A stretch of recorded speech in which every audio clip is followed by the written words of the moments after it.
কাফেররা পাগল বলে ফেরেশতা এসে বলল, ও আল্লাহর হাবিব, আপনি শুধু পারমিশন দেন, এদেরকে দুপাশ থেকে পাথরের পাহাড়ে চাপ দিয়ে এদেরকে ধ্বংস করে দিই।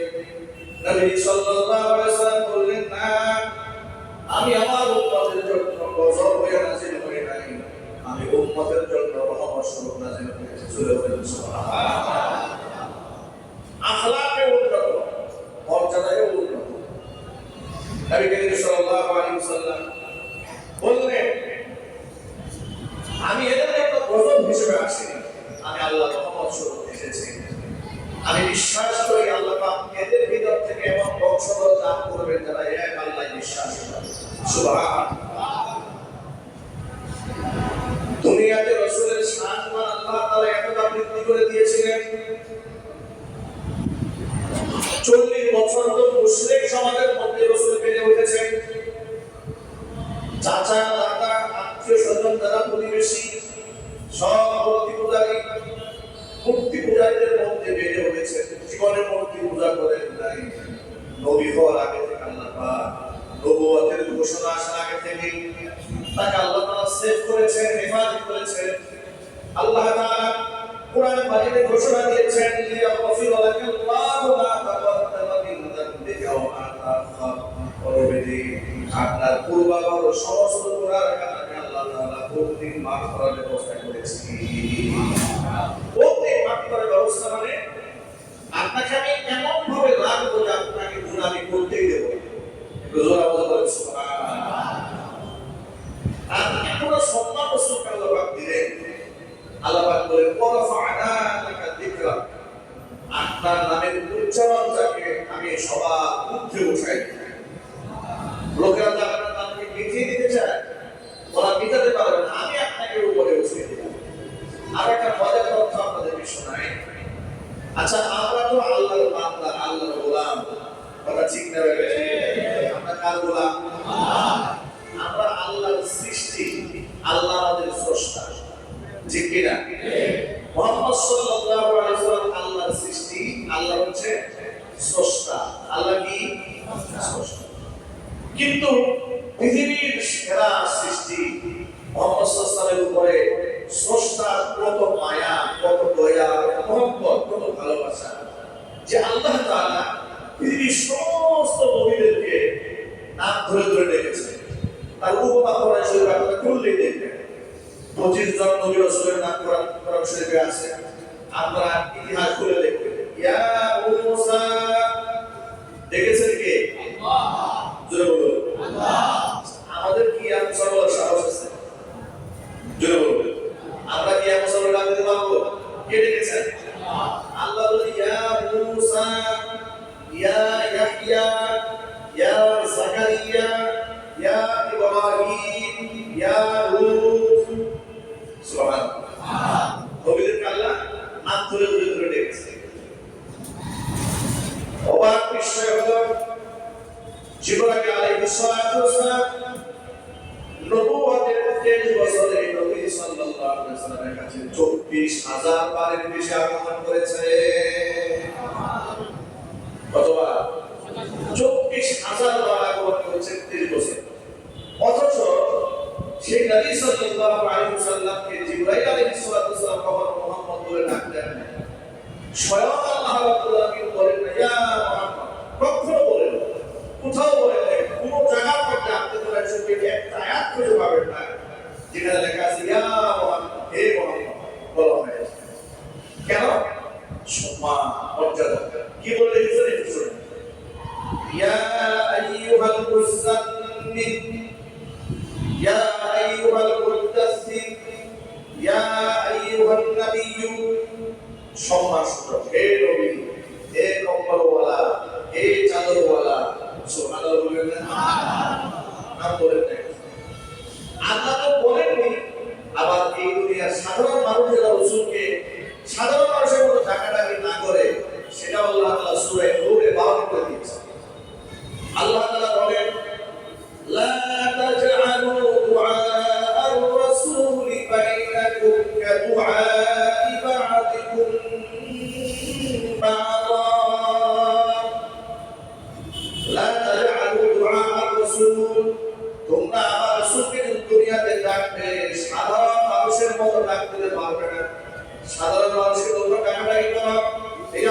মুস্তাফা, হে আব্দুল সাত্তার, হে আব্দুল করিম, হে আব্দুল রহিম বলে ডাকাডাকি করো।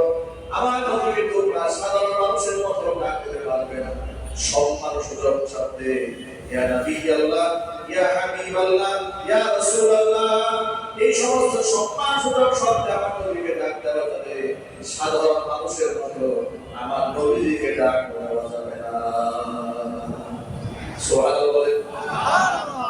নবীকে সাধারণ মানুষের মতো কি করা যাবে না, ডাকতেও যাবে না। সাধারণ মানুষ মনে করে সাধারণ মানুষের মতো ডাক দেওয়া হালাল না হারাম? একটু জোরে আওয়াজে বলেন। আল্লাহ রাসূলের ক্ষেত্রে এত ভালো কথা বলতে, আপনাদেরকে একটা মজার ঘটনা শোনাই। সাধারণ মানুষের মতো ডাক দিতে দূরের কথা, একসাথে অনেক লোকেরা বসে সর্বপরামর্শ হয় না আমাদের মাঝে অনেক সময়। দেখবেন যে হুজুর বসেছে, চতুর্পাশে লোকদেরকে নিয়ে একটা মিটিং এ বসেছে, কিংবা একটা নেতা লিডার বসেছেন, আশপাশের লোকেরা বসেছে, বিভিন্ন লোকের কাছে পরামর্শ চাচ্ছে। আমাদের সমাজের মধ্যে যেটা হয়, নেতা হোক, ইমাম হোক, আলেম হোক, যাই হোক না কেন, কোনো পরামর্শ মজলিসে বসলে দেখবেন যে লোকেরা এত চিৎকার শুরু করে। অনেক সময় যিনি প্রধান ব্যক্তি, যিনি সভাপতি, তার কথা আমাদের উপরে, কর্মীদের কথা আমাদের উপরে কথা ঠিক না বেশি? এটা হচ্ছে সাধারণ মজলিস। আল্লাহ নবী সাল্লাল্লাহু আলাইহি ওয়াসাল্লাম মাঝে মাঝে এরকম মজলিসে বসতেন, তো সাহাবায়ে মধ্যে নানা বিষয়ে কথোপকথন হতে হতে সরগোল হয়ে যেত। মাঝে মাঝে এমন হতো যে রাসূলের আওয়াজে শোনা যাচ্ছে না, এমন হয়ে যেত। আল্লাহ তাআলা এতটুকু বেয়াদবি রাসূলের সামনে বরদাস্ত করেন। সূরা হুজুরাত আল্লাহ আয়াত নাযিল করেছেন। আল্লাহ রাব্বুল আলামিন বলেন, ইয়া আইয়ুহাল্লাযীনা আমানু লা তুকদ্দিমু বাইনা ইয়াদাইল্লাহি ওয়া রাসূলিহি ওয়াত্তাকুল্লাহ ইন্নাল্লাহা সামিউন আলীম। হে বান্দারা, লা তুকদ্দিমু বাইনা ইয়াদাইল্লাহি ওয়া রাসূলিহি, আমি আল্লাহ এবং আমার রাসূলের উপরে অ্যাডভান্স হয়ে কোনো কাজ, কোনো কর্মসূচি তোমরা দিতে পারবে না। মানে আল্লাহ এবং রাসূলের উপরে অ্যাডভান্স হওয়া যাবে না। নির্ভর করতে হবে আল্লাহর উপরে, নির্ভর করতে হবে আল্লাহ রাসূলের সিদ্ধান্তের উপরে। চিল্লায়ে সুবহানাল্লাহ। লা তুকদ্দিমু বাইনা ইয়াদাইল্লাহি ওয়া রাসূলিহি ওয়াত্তাকুল্লাহ, আল্লাহকে ভয় করো। ইন্নাল্লাহা সামিউন আলীম, আমি আল্লাহ পাক সব শুনতে পাই, আমি তোমাদের সব সম্পর্কে অবগত আছি। আয়াতের পরে আয়াত আল্লাহ পাক বলেন, ইয়া আইয়ুহাল্লাযীনা আমানু লা তারফাউ আসওয়াতাকুম ফাওকা সাওতিন নাবিয়্যি ওয়া লা তাজহারু লাহু বিল কওল ওয়া লা তাজহারু লাহু বিল কওলি কাজাহরি বা'দিকুম لبعض أن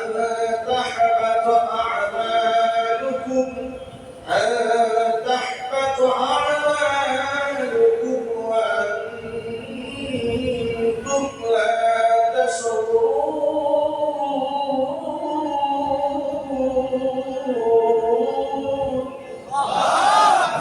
الله أكبر. لا ترفعوا أصواتكم فوق صوت النبي, তোমাদের কণ্ঠের আওয়াজ আমার নবীর কণ্ঠের আওয়াজের উপরে উঁচু করতে পারবে না। ওয়ালা তাজহারু লাহু বিল কওলি, এবং নবীর মজলিসে বসে সরগোল করে হুজুরের কণ্ঠের আওয়াজের উপরে কণ্ঠ উঁচু করা যাবে না। যদি তোমরা এটা করো, তাহবাতা আমালুকুম ওয়া আনতুম লা তাশউরুন, যদি নবীর কণ্ঠের আওয়াজের উপরে কণ্ঠ উঁচু হয়ে যায়, সরগোল যদি করো, এতটা বিয়াদবি হবে নবীর কণ্ঠের আওয়াজের উপরে কণ্ঠ ওঠার কারণে, তাহবাতা আমালুকুম ওয়া আনতুম লা তাশউরুন, তোমাদের আমলনামা সব বরবাদ হয়ে যাবে, তোমরা টের পাবে না, তোমাদের অজান্তে তোমাদের সব আমলনামা ধ্বংস হয়ে যাবে যদি নবীর কণ্ঠের আওয়াজের উপরে তোমাদের কণ্ঠের আওয়াজ উঠে যায়। এই আয়াতটা নাযিল হওয়ার পর কি হলো শুনে সাহাবায়ে কেরাম নবী করিম সাল্লাল্লাহু আলাইহি ওয়াসাল্লামকে কি সম্মান দিতেন। আল্লাহু আকবার বলেন। ছোট্ট একটা কথা শুনে আপনাদেরকে। হুজুরের একজন সাহাবীর নাম ছিল সাবিত ইবনে কায়েস রাদিয়াল্লাহু রাদিয়াল্লাহু তাআলা। এই আয়াত নাযিল হওয়ার পরে সাবিত ইবনে কায়েস রাদিয়াল্লাহু তাআলা তিনি আর রাসূলের সামনে আসেন না। নবী সাল্লাল্লাহু আলাইহি ওয়াসাল্লাম একদিন তাকে তালাশ করলেন, সাবিত ইবনে কায়েস কোথায়, খুঁজে পাচ্ছেন না। তো সাহাবায়ে কেরামের মধ্য থেকে একজন উঠে তাকে তালাশ করতে বাড়ি চলে গেছে। মনে রাখবেন মুসলমানরা তো 5 ওয়াক্ত নামাজ মসজিদে এসে আদায় করতে, যদি কাউকে অনুপস্থিত পেতে রাসূল জিজ্ঞেস করতে ওকে আসেন না কেন, খোঁজ খবর নিতে। তো সাবিত ইবনে কায়েসকে রাসূল তালাশ করে পাচ্ছেন না। তাকে অনুসন্ধান করতে একজন ব্যক্তি তার ঘরে চলে গেছে। খুঁজতে খুঁজতে ঘরে চলে গিয়ে দেখে সাবিত ইবনে কায়েস ঘরের মধ্যে মাথা নিচু করে লজ্জিত হয়ে এরকম করে বসে আছে। সাবিত ইবনে কায়েসকে দেখে ওই সাহাবী বলে, ও সাবিত ইবনে কায়েস, আল্লাহর নবী সাল্লাল্লাহু আলাইহি ওয়াসাল্লাম তোমাকে তালাশ করে খুঁজে পাচ্ছেন না, তুমি ঘরের মধ্যে বসে আছো কেন? সাবিত ইবনে কায়েস বলে, আমার তো সব বরবাদ হয়ে গেছে, আমার সব শেষ হয়ে গেছে। কি শেষ হলো তোমার? কি হলো তোমার? যে কোন এক মজলিসের মধ্যে কবির কণ্ঠের আওয়াজের উপর আমার কণ্ঠ উচ্চারণ হয়েছে। আল্লাহ তাআলা কোরআন শরীফে বলেছেন, নবীর কণ্ঠের আওয়াজের উপরে কণ্ঠ উচ্চারণ হয়ে গেলে তারা বরবাদ হয়ে যাবে। আমি তো কাফির হয়ে গেছি, আমি তো জাহান্নামী হয়ে গেছি, আমি লজ্জায় রাসূলের সামনে যাচ্ছি না। এই সংবাদটা নবীর আওয়াজ হুজুরের কানে পৌঁছে দেওয়া হলো। সাবিত ইবনে কায়েসের এই আওয়াজটা নবীর কানে যখন দেওয়া হলো, সাবিত ইবনে কায়েসের এই কথা শুনে নবী সাল্লাল্লাহু আলাইহি ওয়াসাল্লাম সাহাবীকে বলেন, সাহাবী তাড়াতাড়ি যাও, সাবিত ইবনে কায়েস নিজেকে জাহান্নামী মনে করছে, তাকে জানায় দাও নবীজি বলেছেন তুমি আল্লাহর জান্নাতি। আল্লাহু আকবার বলেন। কোনো বিয়াদবি করেন না, শুধুমাত্র নিজের কণ্ঠের আওয়াজ হুজুরের কণ্ঠের আওয়াজের উপর একটু উঁচা হয়ে গেছে, লজ্জায় শরমে বিনম্রতায় ভয়ে রাসূলের সামনে আসতেছে না। যেমন কণ্ঠের আওয়াজ রাসূলের কণ্ঠের আওয়াজ উপরে চলে গেছে। আপনারা শুনে অবাক হবেন, হযরত উমর ইবনে খাত্তাবের মতো সাহাবী এই আয়াত নাযিল হওয়ার পরে এত আস্তে কথা বলতেন। আবু বকর সিদ্দিক রাদিয়াল্লাহু তাআলা আনহুর মতো সাহাবী এত আস্তে কথা বলতেন যে মাঝে মাঝে আল্লাহ নবী দুবার তিনবার জিজ্ঞেস করতেন, আবু বকর আপনি কি বললেন শুনি নাই, আরেকটু জোরে বলেন সুবহানাল্লাহ। আবার জিজ্ঞেস করেন, আবু বকর কি বললেন, আরেকটু জোরে বলেন। আবু বকর বলতেন, হে আল্লাহর নবী আপনার সামনে কথা বলতে ভয় হয়। আল্লাহ পাক বলেছেন রাসূলের কণ্ঠের আওয়াজের উপর কোনো আওয়াজ চলে গেলে আমরা সব বরবাদ হয়ে যাবে। আপনাদেরকে একটা মৌলিক কথা মনে করাই দিই, আল্লাহ নবী সাল্লাল্লাহু আলাইহি ওয়াসাল্লামকে সাহাবায়ে কেরাম শুধু মহব্বত করেন, মহব্বত করেছেন, ভালোবেসেছেন, সম্মান দিয়েছেন পৃথিবীর সর্বাধিক। এত সম্মান পৃথিবীতে কাউকে দান করেন না, আল্লাহ এবং আল্লাহ রাসূলকে তারা যে সম্মানটা দান করেছে। আল্লাহু আকবার বলেন।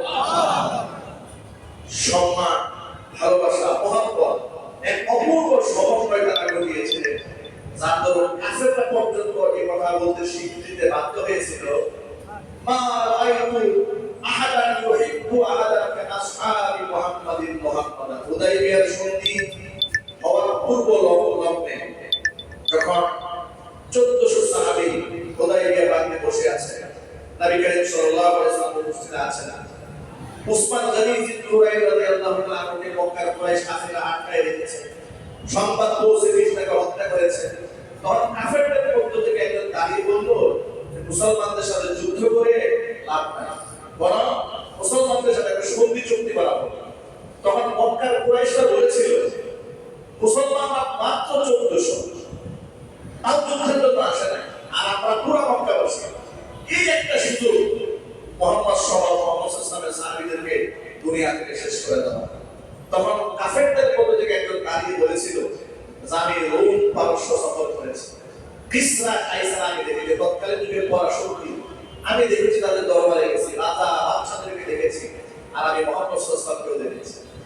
আমি মুহাম্মদ সাল্লাল্লাহু আলাইহি ওয়াসাল্লামকে তার সাথীরা যে মুহাব্বত করে যে দৃষ্টান্ত আমি দেখেছি, সে বলছে ওয়াল্লাহি ওয়া রাব্বিল কাবা, কাবা রবের কসম করে বলছি, মা রাআইতু আহাদান ইউহিব্বু আহাদান কাআসহাবি মুহাম্মাদিন মুহাম্মাদা। মুহাম্মদ সাল্লাল্লাহু আলাইহি ওয়াসাল্লামের সাথীরা তার সাহাবীরা মুহাম্মদকে যে ভালোবাসে এবং ভালোবাসার প্রতি আল্লাহর কসম পৃথিবীর ভিডিওটাও আমি দেখি। সে নিজে যখন দাঁড়িয়ে বলেছিল তোমরা মদ আর নারীকে যতটুকু ভালোবাসা পছন্দ করো, মুহাম্মদ সাল্লাল্লাহু আলাইহি ওয়াসাল্লামের সাথীরা আল্লাহর রাস্তায় জীবন দিতে তার চাইতে বেশি ভালোবাসে। তিনি দাঁড়িয়ে বলেছিলেন আমি ঠিক চলে দেখেছি মুহাম্মদ সাল্লাল্লাহু আলাইহি ওয়াসাল্লাম থুতু নিক্ষেপ করে আর তার সাহাবীরা ওই থুতু চিৎকার দিয়ে মুখে নেওয়ার জন্য প্রতিযোগিতায় লিপ্ত হয়ে যায়। তিনি বললেন আমি দেখেছি মুহাম্মদ সাল্লাল্লাহু আলাইহি ওয়াসাল্লাম ওযু করে, ওযুর পানি জমিনে যখন পড়ে যায় ওই ওযুর পানি বরকতের জন্য তার সাথীরা তাই মাখার জন্য প্রতিযোগিতায় লিপ্ত হয়ে যায়। সুতরাং যারা তার নবীকে এত মহব্বত করে, যারা জীবনকে উৎসর্গ করা গৌরবের মনে করে, অন্তত পক্ষে তাদের সাথে লড়াই করে তোমরা জিততে পারবা না। চিল্লায় বলেন সুবহানাল্লাহ। আমি এর দ্বারা বুঝাতে চাইলাম কাফেররা কম জানতো এই কথা স্বীকৃতি প্রদান করেছিল। সাহাবায়ে নবীজি সাল্লাল্লাহু আলাইহি ওয়াসাল্লামকে যে মহব্বত দিয়েছেন, সম্মান দিয়েছেন, এই পৃথিবীর মধ্যে কিয়ামত পর্যন্ত ইতিহাস থাকবে। এই জন্য আল্লাহ তাআলা কোরআন মাজিদে তাদের ব্যাপারে প্রশংসা করে বলেছেন উলাইকাল্লাযীনা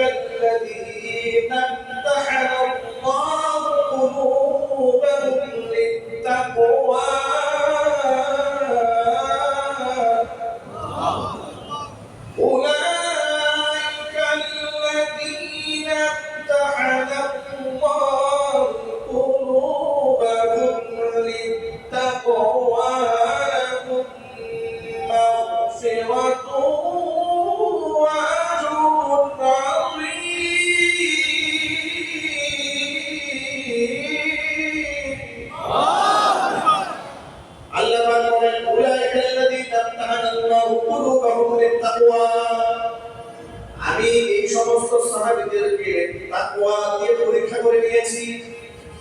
নাম তাহানাল্লাহু কুলুবাহুম তাদের অন্তরটাকে তাকওয়া তাকওয়ার জন্য পরীক্ষা নিয়েছি। পরীক্ষার মধ্যে তারা কৃতকার্য হয়েছে। লাহুম মাগফিরাতু ওয়া আজরুন আযীম। এদের জন্য আমি আল্লাহর পক্ষ থেকে রয়েছে ক্ষমা, এদের জন্য রয়েছে মস্ত পুরস্কার। সুবহানাল্লাহ। আল্লাহ তাআলা এটা কোরআন মাজিদে বলেন রাদিয়াল্লাহু আনহু ওয়া রাদু আনহু। এদের প্রতি আমি আল্লাহ সন্তুষ্ট হয়ে গিয়েছি, এরাও আমি আল্লাহর প্রতি সন্তুষ্ট। সূরা বাকারা আল্লাহ সাহাবীদের ঈমানের বিষয় সম্পর্কে বলেন ওয়া ইযা কিলা লাহুম আমিনু কামা আমানান নাস। এর মানে হলো তোমরা ঈমান আনছো মানে যেভাবে সাহাবীরা ঈমান এনেছে, সাহাবীদের ঈমানকে আল্লাহ তাআলা বিশ্ববাসীর ঈমানের মডেল বানিয়ে দিয়েছে। এবার আল্লাহর নবী সাহাবীদের ব্যাপারে কি বলেন শুনেন। যেই সাহাবীরা রাসূলুল্লাহকে এত ভালোবাসা দিয়েছেন, স্বয়ং আল্লাহ তাদের প্রশংসা করলেন, তাদের ক্ষমা ঘোষণা দিলেন। এবার নবী কি বলেছেন, ও সাহাবীরা শোনো।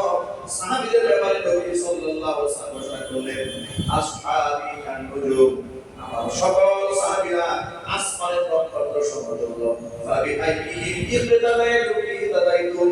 যে কোনো একটা সাহাবীকে অনুসরণ করলে তুমি হেদায়েত প্রাপ্ত হয়ে যাবে। সাহাবীদের প্রশংসা আল্লাহ রাসূল করেছেন। শুধু তাই নয়, এই দেখেন প্রত্যেক জুমার খুতবা ভিতর খুতবাতে আমরা একটা হাদিস পড়ি আপনাদের সামনে। এটা আপনারা হয়তো অনেকে তর্জমা বুঝেন না। আমরা বলি আল্লাহ আল্লাহ ফি আসহাবি লা তাত্তাখিযু গারাদাম মিন বাদি ফামান আহাব্বাহুম ফাবিহুব্বি আহাব্বাহুম ওয়া মান আবগাদাহুম ফাবিবুগযি আবগাদাহুম।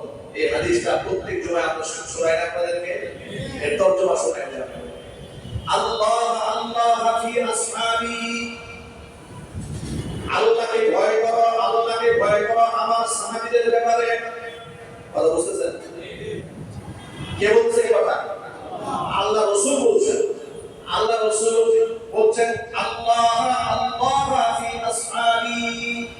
আমার সাহাবীদের ব্যাপারে তোমরা আল্লাহকে ভয় করো, আল্লাহকে ভয় করো। লা তাত্তাখিযুহুম গারাদাম মিন বাদি। আমার পরে আমার সাহাবীদেরকে তোমরা সমালোচনার টার্গেটে পরিণত করো না। বিচারের মানদণ্ডে বসাইয়া বিশ্লেষণ করতে যেও না।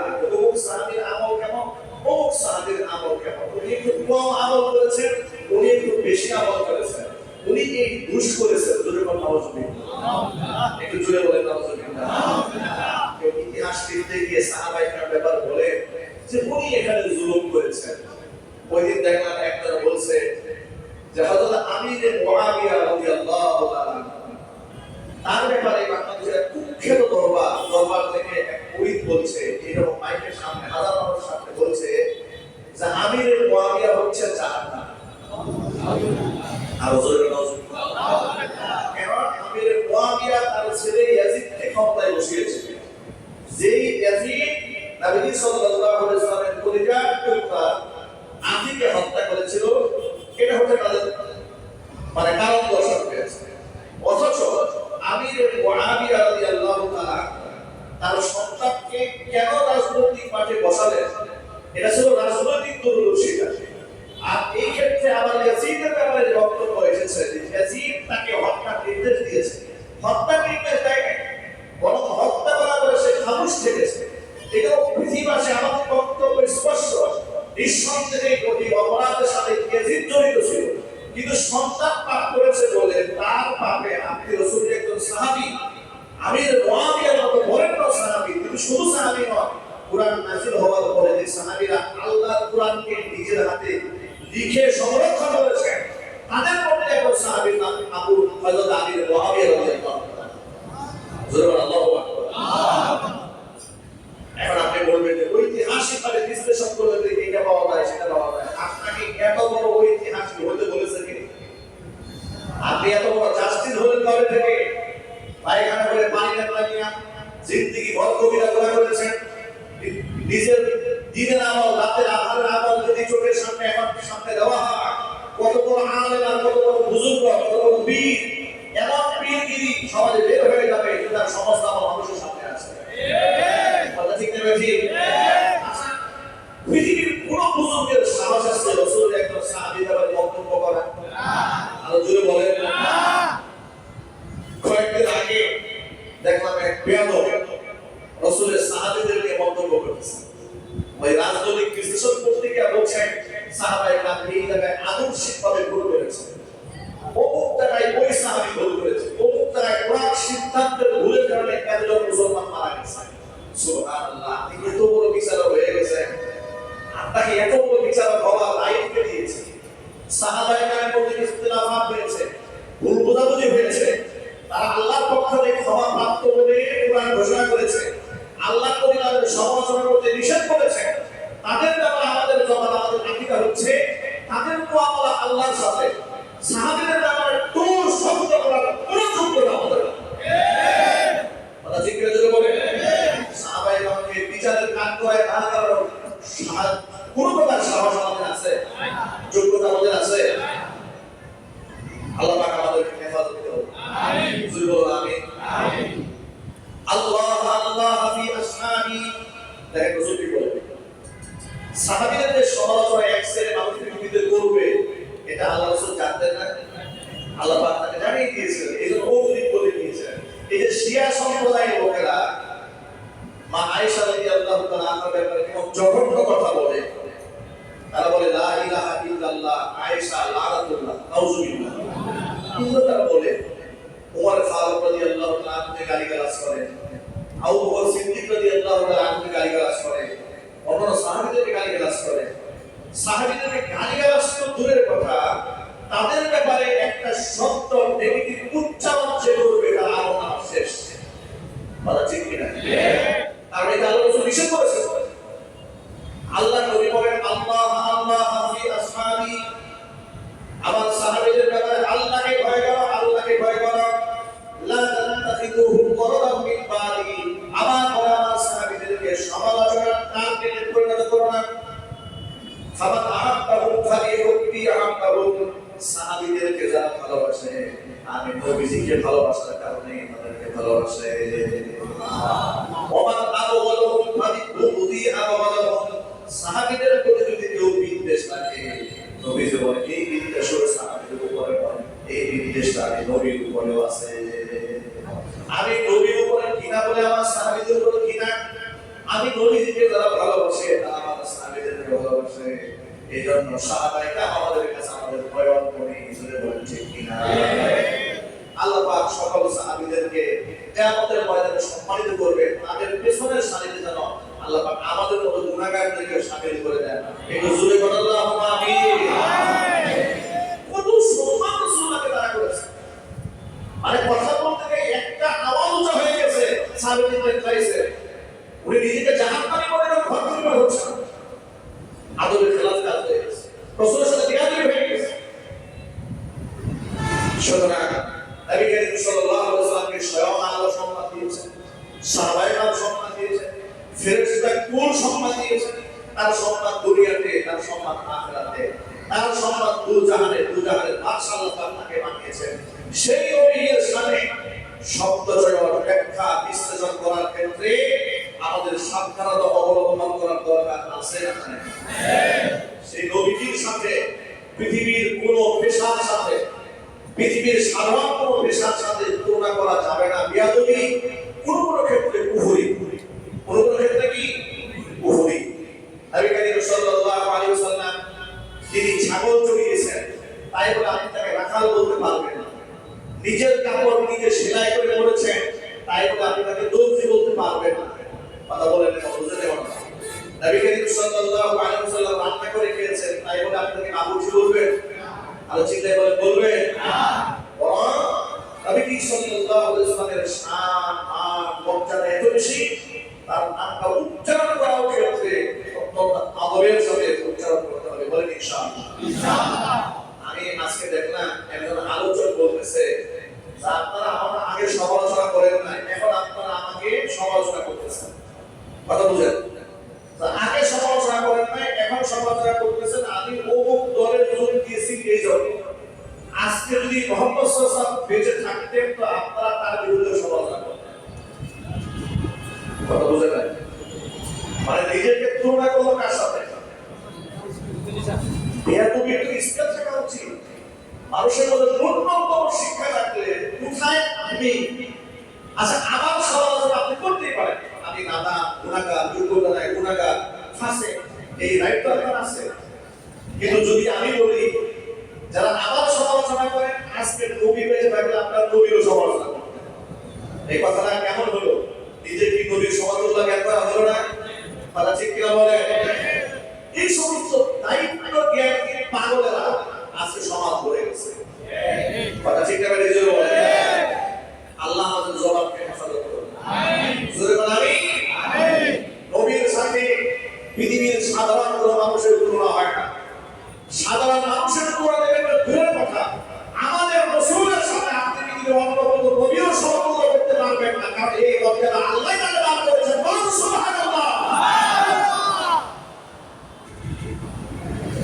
আজকে এক আলেম ফেসবুকে লিখেছে, প্রিয় ভাইরা, কেউ কাউকে আঘাত দিয়েন না, তাহলে প্রতিটা আঘাতের জবাব কিয়ামতের ময়দানে নিজের আমলনামার সওয়াব দিয়ে দিতে হবে। কথা সত্য, কিন্তু মতলব খারাপ। কথা সত্য, মতলব খারাপ। এর মানে কি জানেন? তাদের দলের লোকেরা রাসূলের সাথে বিয়াদবি করেছে। এখন বিয়াদবি করার কারণে বর্তমানে প্রতিবাদ জানিয়েছে। তো প্রতিবাদ করার পরে নসিহত করতেছে কাউকে আঘাত দিয়ে না। এর মানে হচ্ছে আপনি নবীর আঘাত দেন, কোনো অসুবিধা নেই। আমার দলের লোকেরা রাসূলের আঘাত দিতে কষ্ট করে না, কিন্তু আমার দলের হুজুরের কষ্ট দিয়ে এই ধরনের ভণ্ডামি বাদ দিতে হবে। একটা কথা মনে রাখবেন, আমরা সকল আলেমদের ভালোবাসি, মহব্বত করি, কিন্তু সমস্ত আলেমদের ভালোবাসা আমরা প্রায়টিতে পৃষ্ঠপোষকতা করে সে আলেম যদি রাসূলুল্লাহকে আঘাত করে। আমার নবীর উপরে কেউ নাই, আমার কোরআনের উপরে কেউ নাই। আমি রাজনীতিবিদদেরকে সম্মান করি, অমুসলিমদেরকে তাদের অধিকার ব্যাপারে কথাবার্তা করি, ততক্ষণ আমার কোরআনের সাথে বিয়াদবি করবে না যতক্ষণ। এই যে অপূর্ব কাল অক্সফোর্ড বিশ্ববিদ্যালয়ে আল্লাহ কোরআন মানিয়েছে। হিন্দু সংখ্যালঘুদের উপরে আমাদের কোনো রাগ নাই, গুসা নাই, কোনো ভুল নাই, কিন্তু আমার কোরআনকে পদদলিত করবে আর আমি বলবো হিন্দু মুসলিম ভাই ভাই এই ভণ্ডামি স্লোগান বাদ দিতে হবে। হিন্দু মুসলিম ভাই ভাই স্লোগান বাদ দিয়ে সবার আগে আল্লাহর কোরআনকে বলা ভালো জাহান্নামের তীর বানিয়েছে আর বিন্দু বন্ধকার যুবক বন্ধ আন্দোলনের ঝাঁপিয়ে পড়তে হবে।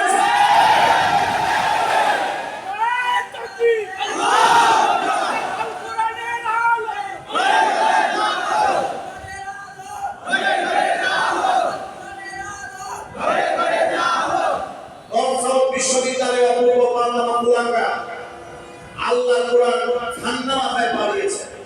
ওই ভিডিও আমরা দেখেছি, সে বলতেছে এটা আমি নিজের টাকায় কিনেছি, সুতরাং এটা আমি বানাতে পারি, আমার ব্যক্তিগত ব্যাপার। নাউজুবিল্লাহ। আবার তাকে বাঁচানোর জন্য কিছু বুদ্ধিজীবীরা বলছে ওর মাথায় সমস্যা আছে, পাগল। এটা কোন জাতের পাগল?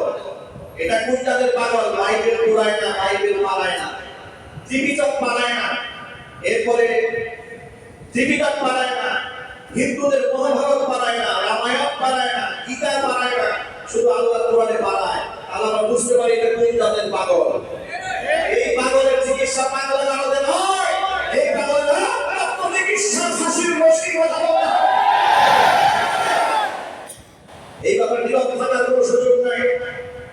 যে সমস্ত মুনাফিক নেতারা বলেছে হিন্দু মুসলিম ভাই ভাই ওদের বাপায় ভোট চায়, আমার প্রশ্ন হচ্ছে বাংলাদেশে এত হিন্দু সংখ্যালঘু আছে, তাদের বড় বড় সংগঠন আছে, পূজা কমিটি আছে বাংলাদেশে, হিন্দু বৌদ্ধ খ্রিস্টান ঐক্য পরিষদ আছে, হিন্দু মহাজোট আছে, এত বড় সংখ্যালঘুদের সংগঠন আছে, আজ পর্যন্ত এই অপূর্ব পারের বিরুদ্ধে তারা কোনো শাস্তি দাবি করেছে? একটু জোরে বলে। আপনার মন্দিরে হামলা গেলে মুসলমান সব সবাই আপনাকে রক্ষা করার জন্য, পাহারা দিয়ে করার জন্য, আর মুসলমানদের কোরআনে আঘাত লাগলে আপনি নীরবে আনন্দ জ্ঞাপন করবেন। এর দ্বারা স্পষ্ট বোঝা যায় হিন্দু মুসলিম ভাই ভাই বলার পরে ওরা যে খুশি হয়। কেন খুশি হয় আপনারা বুঝেন নাই? ওরা খুশি হয় এই সমস্ত মুসলমানদের সাথে আমরা ভালো আছি, আমাদের মধ্যে এদের মধ্যে কোনো পার্থক্য নাই, এরাও খুশি আমরাও খুশি। কথা ঠিক কিনা বলে? আমি ওই সমস্ত নেতা কর্মীদেরকে বলতে চাই, পূজায় গিয়ে যারা যে সমস্ত নেতারা দুর্গার প্রশংসা করেন, তাদের ক্ষমতার প্রশংসা করেন, বলে 2023 সালে চাঁদপুরের 5 আসনের একটি পদপ্রার্থী কুলাঙ্গার মুসলমান সে বলেছে যে 2023 সালে মা দুর্গার 10 হাতি আসছিল, সেই শক্তিতে শরীর আসলে হাসিনার পতন হয়েছে। মুসলমান যে মুসলমান হবে দুর্গার শক্তিতে হাসিনার পতন হয়েছে, ও মুসলমান নাকি আবু জেহেল? চিল্লায় বলে আবু জেহেলদেরকে সমাজে চিহ্নিত করতে হবে। কথা ঠিক কিনা? ভোট ভিক্ষা করার জন্য যারা ইমান বিক্রি করে, যারা 5% হিন্দুর ভোট কালেকশন করতে গিয়া 95% মুসলমানদের কোলে আঘাত করে, আগামী নির্বাচনে মুসলমান দেখাই দেবে যারা মুক্তির সামনে মাথা নত করছে, মুসলমান মাঠে মেরে দেশ থেকে দেখাই দেবে।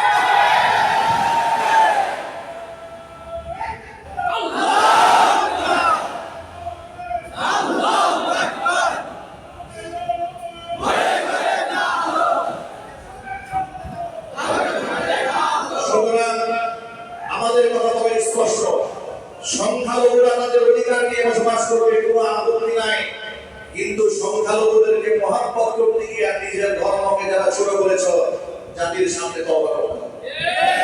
কথা ঠিক কিনা বলেন? হিন্দু বৌদ্ধ খ্রিস্টান আছে, ওরা তাদের ধর্ম পালন করুক, আমরা বাবাদের তাদের বিরুদ্ধে কোনো কথা না বলি। আমরা বলি যে মুসলমান নামধারীরা মুনাফিকগুলো যারা আল্লাহর প্রশংসা যতটুকু না করে, তাদের মূর্তির প্রশংসা বেশি করে। ওই একজন তো বলে ফেলেছে মা দুর্গার পানি শুধুমাত্র হিন্দু সম্প্রদায়ের জন্য নয়, পুরা মানব জাতির জন্য। মুসলমানের মধ্যে এই কথা বের হয়। সুতরাং অপূর্ব পাপ আল্লাহ কোরআনের সাথে মুস্তাফি করেছে, রিয়াজি করেছে, শুধুমাত্র আমাদেরকে আয় ওয়াশ করার জন্য গ্রেফতার করে দুদিন পরে জামিন দিয়ে দিবেন, আসাদুরের মতো তা হবে না। আসাদুরেরা আসিফ মহিউদ্দিনদেরকে জামিন দেওয়ার কারণে এই অপূর্ব পালের জন্ম হয়েছে। যদি কোরআন বিদ্বেষী, কোরআন অবমাননাকারীদের বিরুদ্ধে ফাঁসি রায় কার্যকর করা হতো, আর কোন স্ত্রী আর কোরআন মহিলা বাংলাদেশে জন্মগ্রহণ করবে। আল্লাহ তাআলা আমাদেরকে ঐক্যবদ্ধ হওয়ার তৌফিক দান করেন। সুতরাং আমি যেটা বলতে চেয়েছিলাম, আমরা সমস্ত আলেমদের সম্মান করি ততক্ষণ যে আলেম আল্লাহর নবীর সম্মান ধরে রাখবে যতক্ষণ। আল্লাহর নবীর উপরে, মর্যাদার উপরে, আল্লাহর কোরআনের উপরে, ইসলামের আদর্শের উপরে কারো সাথে মহব্বত রাখার কোনো প্রয়োজন কি আমাদের আছে? চিলাইমান আছে? কোনো সুযোগ নাই। এটা সবার উপরে রেখে সর্বোচ্চ মর্যাদা আসীন দিয়ে যারা থাকতে পারবে তাদের সাথে আমার মহব্বত থাকবে। যারা এটাকে সর্বোচ্চ মর্যাদায় জায়গা দিতে পারবে না, দলীয় স্বার্থে দল করা হবে, রাজনীতি রাজনীতির সামনে যারা দরকার হবে কিংবা নেতার সামনে যে ব্যক্তি চুপ থাকবে এই মুনাফিকদের সাথে আমাদের মহব্বত লাগা ঐক্য করতে হবে কোনো প্রয়োজন নাই আমাদের ঐক্য হবে তাওহীদের উপর ঐক্য হবে আল্লাহর মহব্বতের উপরে ঐক্য হবে আল্লাহর বিশ্বাসের স্বার্থে এবং মর্যাদার উপরে আল্লাহ রাব্বুল আলামিন রাসূলের শান মান ইজ্জত সম্মানকে রক্ষা করে এই দুনিয়ার মধ্যে যতদিন বেঁচে আছি আমাদের সকল